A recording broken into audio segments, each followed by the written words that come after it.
So, magandang araw po sa inyong lahat. Ito na naman si Inday Janelle, ang ambisyosang YouTuber dito sa Turkey. Alam ko po na marami akong mga subscriber na laging nagtatanong kung seryoso ba daw ang kanilang mga ka-chatmate na sundalo. Karamihan po sa nagsisend ng email at messages sa akin ay yung may mga ka-chatmate na mga sundalo at pulis. Ano po ang mga dapat nyong gagawin at hindi nyo dapat ginagawa pag kayo po ay may ka-chatmate na mga military personnel dito sa Turkey? Napakasensitibo pong issue ito para sa kapakanan ninyo at para sa kapakanan din ng military officer dito sa Turkey.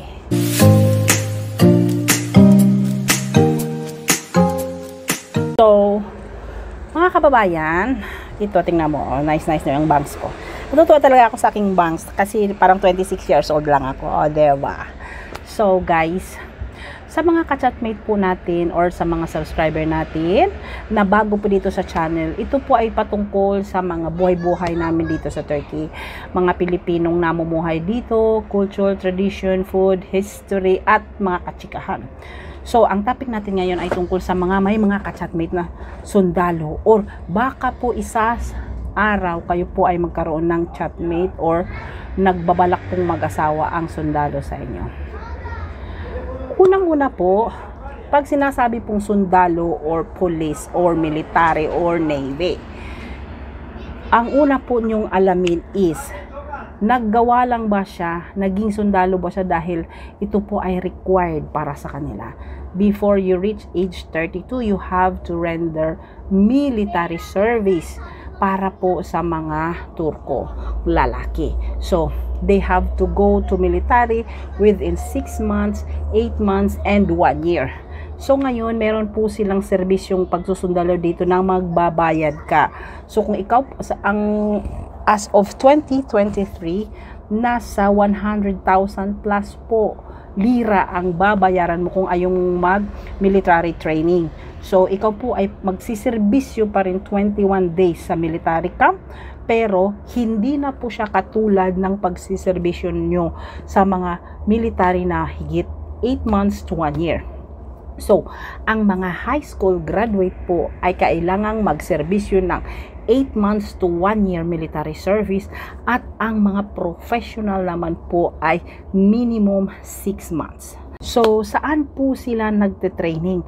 Hindi po nila malalaman yan kung saan sila maa-assign. Dahil 2 weeks before po yan sila papasok sa military, malalaman nila ang kanilang destination within any city in Turkey or in Cyprus or in any closed na mga kampo ng military dito sa Turkey. So, by the way, sa mga may ka-chatmate na mga military, alam nyo ba na the first message that you send him, he sent you, ay nakamonitor yan? Monitor po yan ng Turkish government. So, iniingatan po nila ang kanilang military personnel na makapag-send ng message na may kinalaman sa kanilang trabaho, may kinalaman sa kanilang mission, may kinalaman sa kung ano-ano pa related sa military service. Kaya kung kayo po ay nagchat-chat ng iyong boyfriend or iyong mapapangasawa or kung sino man or bagong pagkakilala, ingatan nyo po yung mga lingwahe na inyong mini-message. Lalo na yung paghuhubad, lalo na yung mga kabastusan. Kasi kung ang lalaki po ay interesadong aasawahin ka, lahat ng first message nyo, kung 5 taon kayong nag-uusap through online, ay nakamonitor yan.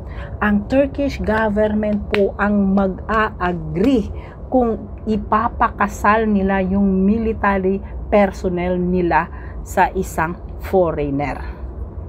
Okay? So, ingatan nyo po ang pagbitaw ng mga salita, ng mga tawag, ng pagtatanong tungkol sa military service. kung ano po ang trabaho niya, anong ginagawa niya, saan siya nagpunta. Kasi isa po yan sa mga dahilan na ma-disqualified kayong mag-asawa. So, parang Pilipinas lang, pag nag-asawa ka ng sundalo, bini-BI ka ng di ba?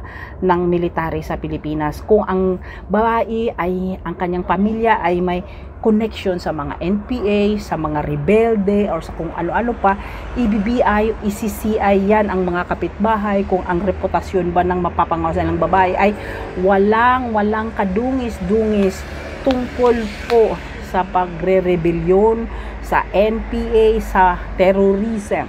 So, yun po, dapat po malinis.